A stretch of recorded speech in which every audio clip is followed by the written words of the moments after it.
Hi BookTube, it's Tag Tuesday, so I'm here with a tag. I was tagged by the Originator, and that is Melinda at A Web of Stories, and the tag is called the It Isn't That Bad book tag, and it's all about how we as readers treat our books. And so I love these kinds of questions because we all have our own take and opinions on the right and wrong way to handle our books.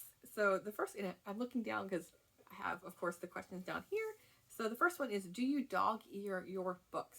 I used to, for the longest time, all the way through college, because for some reason or another, I just couldn't be bothered to have a bookmark or purchase one. I'm not sure. But now, actually, I have, up here, I have a whole cup of bookmarks that I have picked up throughout my time. So I have there's a Powell's bookmark and a recent one from my independent book shopping day. And let's see if there's any fun ones here. I have a colorful one. But yeah, through traveling and stuff, I do like picking up, especially like the random bookstores. There's one of a bird. Random bookstores. I will get what if they have one that looks good. Here's a little free library one that someone has put together.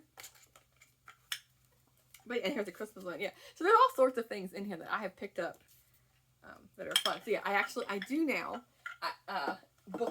use bookmarks. But yeah, I no longer dog ear, and I'm actually like, oh, I don't like it at all now. Whereas before I did it like religiously. I never did not dog ear before. Like 100% of the time I was dog earing for like the first 25 years of my life. And then for the last 10 or 11, yeah, no. So yeah, interesting question there. As like my opinion, if you'd asked me 15 years ago compared to now, it's polar opposites. Number 2 is, do you annotate your books? And very, very occasionally. And when I will say occasionally, I mean once every 5 years or so. And I really should do better with that. I feel like, because as I hear from other people answering this tag, and throughout the years, how I feel like you do benefit from it, because interacting with the book like that, I feel like it puts it more into your mind, like you remember more of it and you get more out of the experience. And so I do admire that quality, and so that's why every 4 or 5 years I'll get a hankering, like, oh yeah, I really need to try that, so I will. And I do like that interaction, but at the same time I do not like having to stop the reading to pick up a pen or type it on like the Kindle, things like that. I don't like the breaks, the stops. Like I feel like it interrupts the flow of the book. And so I have tried this year and the past couple of years of like at least jotting down my thoughts at the end of the book. But that's not the same thing. So yeah, it's interesting. But yeah, honestly, no, I do not annotate. I would like to say I was an annotator because I would feel more like, oh, I'm pulling more out of these books. But I will say, in my opinion, a way around that maybe is to reread the book. I do like to reread, and not all books warrant a reread. But I feel like it's another way of getting more out of the book, is rereading without the annotations. if you don't like that, like me with like the interruptions with it. Let's see, number 3. Do you roll covers or break spines when you read? I have tried rolling covers off and on. If there's like the big chunky books, like something like this, like occasionally, once in a blue moon, I'm like, nope, I don't like it at all. So I have tried it, but like where you roll covers is like when you take this and you roll it all the way around, and it never works for me because you always cut off like the part in here, like the gutter part. You miss out seeing these words, and so it's never worked for me. I don't understand how you do it. So yeah, let me know. All of these, I want to hear your answers for sure. And then as far as breaking the spine, the only time I do that is for mass markets that I don't purchase. Like I get from little free libraries for, let's see, for example, here's like a June on the Range kind of Western book where because it's so stiff, I feel like there's no way to look at, like, you can't talk about like not being able to read in the gutter. You really can't. Like the words are like way in there. You would have to break the spine to open it up. So for mass markets, I will, like I found these at little free libraries, like That and like romance books, like any little mass market, I feel like you have to. There's no way around it. But yeah, if you know a way around it, yeah, let me know. It all depends on how they're put together. I feel like the different publishers or in things like that. See, number 4. Do you listen to something while you read? No, I don't. I like to solely focus on my book. I feel like all these like blooming situations. I'm trying to think of a situation where I would give an answer of yes, and like every now and then I do like listening to classical music. I am not well versed at all in classical music, but I do on occasion like to listen to it. So maybe like on a cold, rainy Sunday, every now and then I will have some classical music playing, and so with that I can read a book. But it's not a habit I have or something I do. I maybe do it once or twice a year, that kind of thing. Let's see. Do you listen to, okay, number 5 is, do you read in the bathroom? And so I listen to audiobooks often while I'm getting ready or showering or cleaning the bathroom. And I do read while using the bathroom as well. I feel like it's good reading time. Let's see, number 6, and I'm always taking advantage of reading time for sure. Number 6, do you read in water, such as in the bathtub, in a pool, etc.? Well, I guess you can count reading in water. Like I said, I listen to audiobooks occasionally when I'm in showering. I don't have like a bubble bath or anything like that. I just like taking a quick 5-minute shower and getting on and out about my business. There's too much to do in the day, I feel like, with bubble baths. I like the idea of it, but yes, it's just not for me. And then for like the pool and stuff like that, or like the ocean, no. Like with physical books, I don't want to get them wet. And with ebooks, my e-reader is waterproof. And I remember, these like random one-off situations where I got when the Kindle first released their waterproof Kindle. I was like, oh, this is interesting. I'll try it. So I went to like my apartment pool, and I sat there trying to read. And I was just testing it out to see if it really was waterproof, and it was. But that was the only time where I read a couple pages in the pool or by the pool. It's just, yeah, I don't know. I like reading in like my quiet, calm space without the distractions, because I do get distracted so easily when I'm out and about trying to read. It's a whole other topic, but yeah. Let's see. Number 7 is, do you DNF?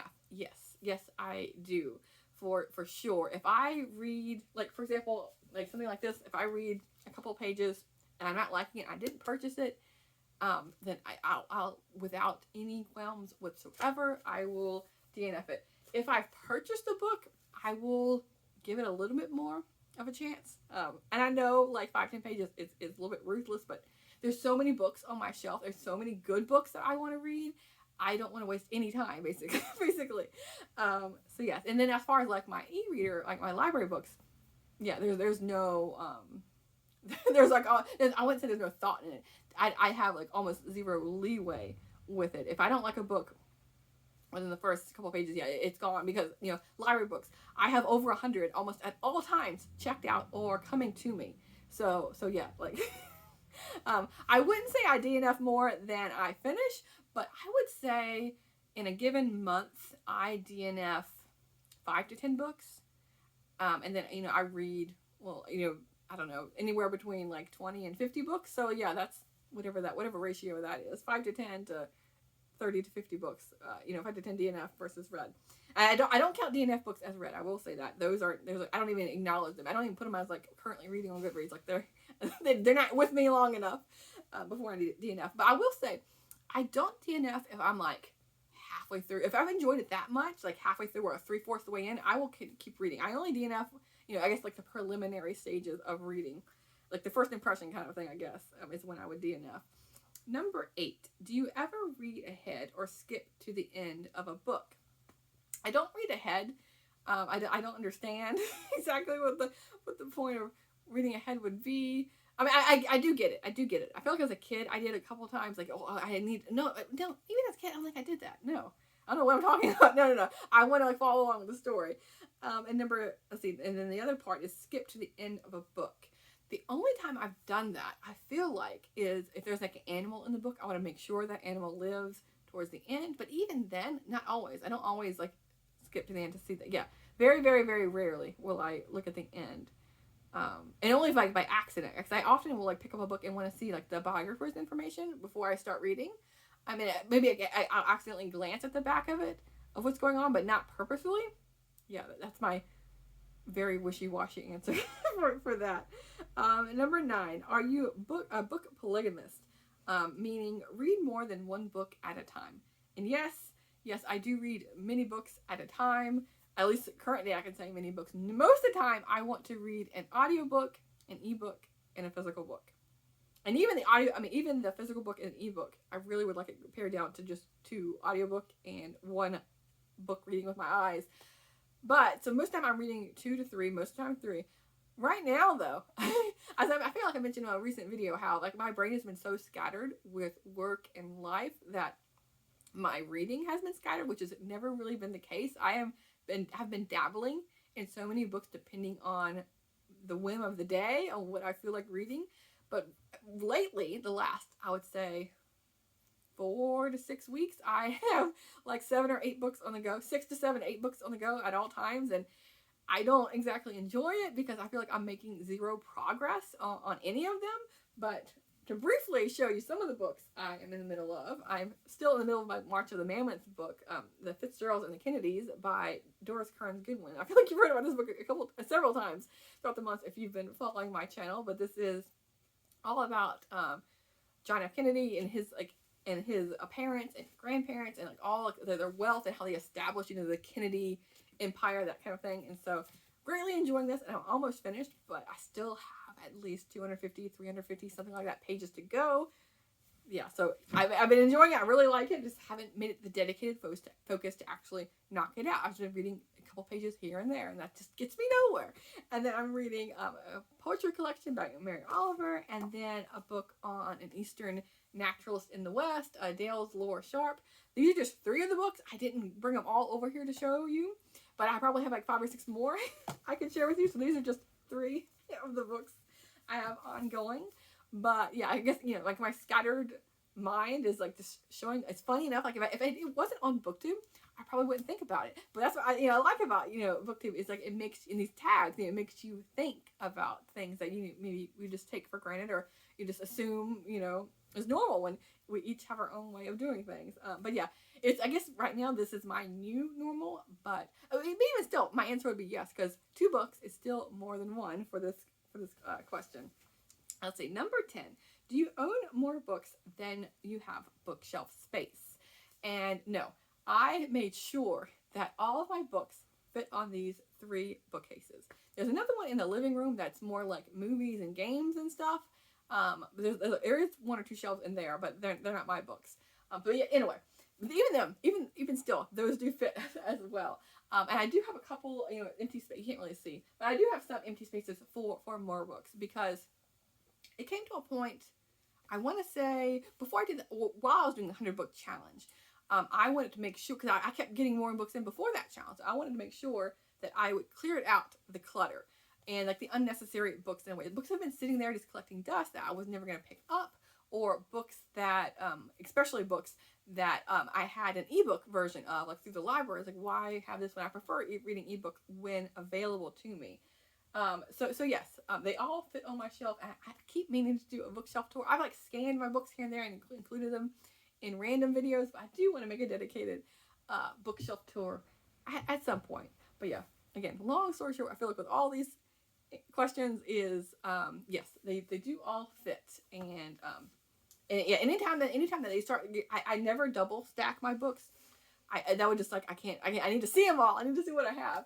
But if at any point it did get to that, I would just like, kind of like I was saying, like ruthlessly doing DNF, I would ruthlessly cull these shelves to make sure, because I live in an apartment and I don't have that much space, so I cannot afford my real estate here. I can't afford to have books on the floor. Not just because like I have a dog, so there's hair, and I'm bound to trip over them, but it just would make my living space feel smaller and smaller, and I can't handle that. But anyway, so thank you, Melinda, for tagging me in this tag. I had a lot of fun thinking of the answers and sharing and conversing with you all. But I am super interested to hear any of your answers for these. So feel free to leave them in the comments below, or again, feel free to do the tag. And I will talk to you soon. Thanks, BookTube.